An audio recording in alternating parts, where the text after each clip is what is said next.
తల మీద పడుతుంది అని చెప్పేసి సాతానుతో మాట్లాడుతూ ఉంటాడు.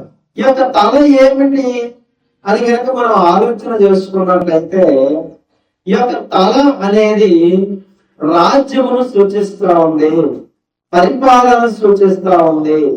ఇంకా దేవుని యొక్క తలంపులో, దేవుని యొక్క ఆలోచనలో దేవుడు ఎవరైతే ఏలమన్నాడో, ఏ ఆదాము గారినైతే సమస్తం మీద నేను అధికారిగా నియమించాను అని చెప్పేసి చెప్పాడో, ఆ యొక్క ఏలిక అనేది అక్కడ తప్పిపోయింది.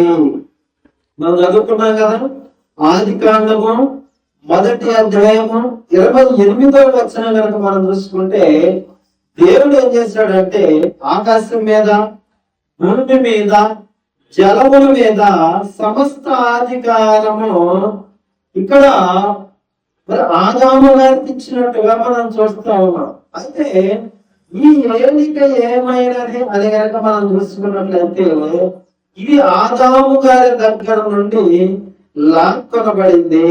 ఆదాము గారి చేతుల్లో నుండి అధికారము అనేది తీసివేయబడినట్లుగా మనము చూస్తూ ఉన్నాము. ఈ అధికారము ఏమైనది అని కనుక మనం చూసుకున్నట్లయితే, ఇది సాతాను వశమైపోయింది. తల అనేది రాజ్యానికి గుర్తుగా ఉన్నది. దేవుని యొక్క రాజ్యము సాతాను వశమైపోయింది అన్నది మనకు అక్కడ అర్థమవుతాం.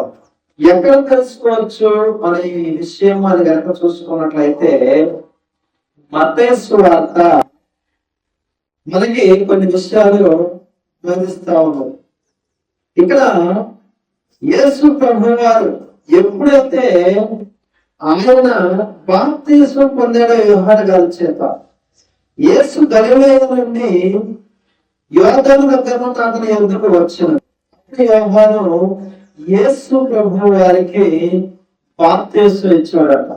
యేసు ప్రభువు వారికి బాప్తిస్మం ఇచ్చినప్పుడు ఇక్కడ సాతాను ఏమని మాట్లాడుతా ఉంది అని కనుక మనం చూస్తే, అపవాది చేత ఆయన అరణ్యానికి కొనుక్కోబడ్డాడు అన్నది మనకి అర్థమవుతాం. అంతేనా? అపవాది చేత ఆయన అరణ్యములకు కొనుక్కోబడ్డాడు. అయితే ఈ అరణ్యము కొనుక్కోబడుట అనేది మనకు చూస్తే, ఏదైతే ఆదాము గారు ఈ యొక్క భూమి మీద ఉండి ఆ యొక్క సాతానికి లోపడ్డాడో, అదే విధంగా దేవుని కుమారుడైన యేసు ప్రభువు గారిని కూడా ఆ దినాన దేవుని కుమారుడు ఎవరు అంటే మొదటి ఆదాము గారు. ఈ దినాన కొత్త నిబంధనలో మనకు చెప్పబడుతున్న మాట, దేవుని కుమారుడు ఎవరు అంటే ప్రభువైన యేసు క్రీస్తు వారు.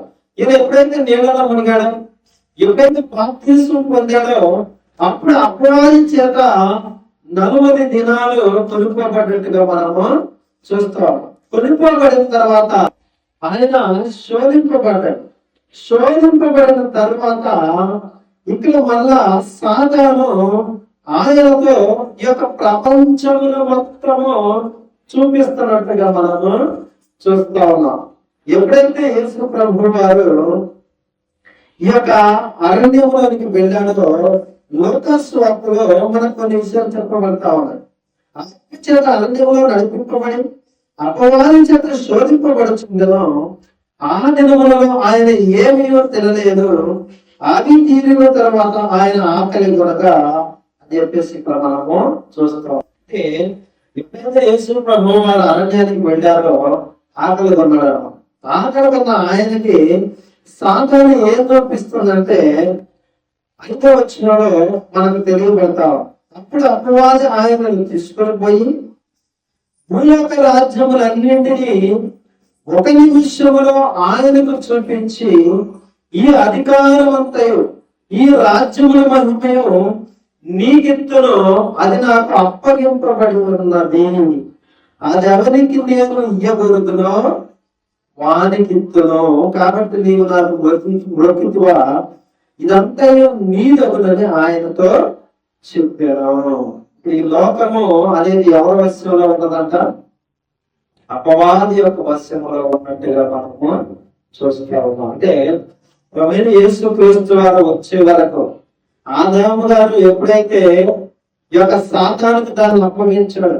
పాపము చేసి ఆయన దేవుని యొక్క మహిమను కోల్పోయాడో అప్పుడు ఇక్కడ జరుగుతున్న మాట ఏంటి అంటే ఈ లోకాధికారి అపవాదిగా మనకి కనబడతా ఉన్నాడు. అందుకే దేవుడు అపవాదితో మాట్లాడతా అది నీ రాజ్యాన్ని కూలగొడుతుంది, నీ తలని చితక కొడుతుంది అని మాట్లాడినట్టుగా మనము చూస్తాం.